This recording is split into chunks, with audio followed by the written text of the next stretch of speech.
So, not too long ago, in late 2025, there was this huge sigh of relief. A massive UN-backed peace plan was put on the table. The goal? To finally end the war in Gaza. People called it historic. But here we are today, and that whole thing, it's on the verge of completely falling apart. So, you gotta ask, what went wrong? I mean, this deal promised everything. A ceasefire, getting hostages back, rebuilding. And now it's just stuck. Totally frozen. So in this explainer, we're gonna dig in and figure out exactly why this ambitious plan has slammed into a brick wall. You have to remember, this wasn't just another plan. After years of brutal fighting and so many ceasefires that just fell apart, this new 20-point deal felt like the only real way out. But now, it's just stuck in this incredibly dangerous limbo. And while the politicians are stalled, the situation on the ground is just getting worse. All right, let's do a quick recap of how we got here. It all kicks off, of course, with the October 2023 attack and the war that followed. For the next couple of years, we see these interim ceasefires, but they all collapse. Then, boom, September 2025, President Trump announces this big 20-point peace plan. The UN gets behind it, and Phase 1 actually begins. But look where this timeline ends. Today, the whole process is frozen, right at the starting line. We're stuck in Phase 1. So what's actually in this plan? What makes it so ambitious, but also, so easy to break? Let's get into the nitty-gritty. Okay, so the whole thing is built in 3 stages, 3 phases. Phase 1, that's where we are right now, is all about stopping the immediate bleeding. Stop the fighting, exchange hostages and prisoners, get aid in. Simple enough, right? But it's that jump to Phase 2, the part about long-term security and Israel's withdrawal. That's the hurdle. That's where everything grinds to a halt. And wow, when you look at the core pillars, you really see how massive this thing is. It's not just a ceasefire. We're talking about the return of all hostages, a huge prisoner exchange, and this is the big one, the full demilitarization of Gaza. On top of that, it sets up 2 brand new international groups, a board of peace and an international stabilization force. And the end goal? A massive economic plan to rebuild everything. Okay, so let's zoom in on this board of peace because this is a really big deal.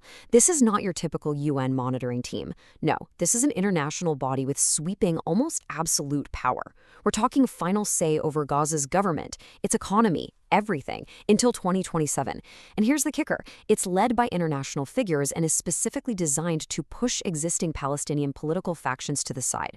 As you can imagine, that's going to be a huge point of contention. All right, so with a plan this big and complicated, you've got a lot of different players at the table, all with their own goals and red lines. So let's break down where everyone stands on this. This chart lays it out perfectly. You've got the USA as the main cheerleader, pushing for it to happen fast. Israel is on board, but with a massive condition. Hamas has to be totally, completely demilitarized. No surprise, Hamas has major issues with that, rejecting both disarmament and what they call an imposed trusteeship. The Palestinian Authority? Well, they publicly say they welcome it, but honestly, they've been sidelined and don't have much power here. And then you have the EU and other Arab nations. They're giving it a cautious thumbs up, but they're really worried about what this means for Palestinian sovereignty. And for Israel, this isn't a negotiating point. It's a red line. As Prime Minister Netanyahu put it, the next phase is all about one thing: achieving the disarmament of Hamas and the demilitarization of Gaza. Period. For them, it's the absolute core of the entire deal. And right there, you see the fundamental clash.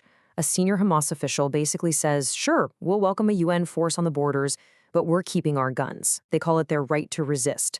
So we have Israel's non-negotiable demand on one side and Hamas's non-negotiable refusal on the other. They are on a direct collision course. So this core disagreement, it's the source of the 3 giant roadblocks that have brought this whole peace process to a screeching halt. First up is the disarmament deadlock. And the devil is in the details here. Israel is demanding full disarmament. That means all military gear destroyed, all weapons gone, forever under international watch. Hamas's offer? They're willing to store their arms during the truce. The difference between disarm and store might seem small, but it's a massive, uncrossable chasm in these negotiations. The second sticking point is all about that international stabilization force. See, there are 2 totally different ideas of what this force should do. Israel wants a peace enforcing mission. That means troops with the authority to go in and forcibly disarm Hamas. But the rest of the world, the EU and Arab nations, they're only willing to sign up for a peacekeeping mission. That's the classic UN model. Monitor the borders, write reports, but absolutely not engage in combat. And let's be real, no country is volunteering to send its soldiers to fight and die disarming Hamas for Israel. It's a non-starter. And the third major problem is the sovereignty question. Think about it. This plan gives a non-Palestinian board of peace the ultimate power over Gaza. To many Palestinians and their allies, this looks a lot like a foreign takeover, an imposed trusteeship. It completely bypasses the idea of Palestinian self-rule, and that makes it incredibly difficult to get the people who actually live there to buy into it for the long haul. And this political gridlock isn't just some abstract debate happening in fancy hotels. It has created a really grim, really dangerous new reality on the ground in Gaza itself. You can pretty much boil the result of this stalemate down to one stark number: 53%. Even with this so-called ceasefire in place, the Israeli military is still controlling over half of the entire Gaza Strip. So what we have now is basically a partition, a split down the middle. The IDF has dug in behind what they're calling a new border, this yellow line, that literally cuts Gaza in two. And on the other side of that line, in the west, you have most of Gaza's 2.1 million people crammed into the area that Hamas still controls, facing a terrible humanitarian crisis, all while the peace plan is just stuck in neutral. And that's where we're left, with this huge unanswered question. You've got a peace plan that's built on two demands that simply can't exist at the same time, and on the ground, a territory that's literally been split in two. So what comes next? Is this just a dangerous new status quo, a holding pattern of tension, or are we just watching the countdown to the next inevitable all-out war?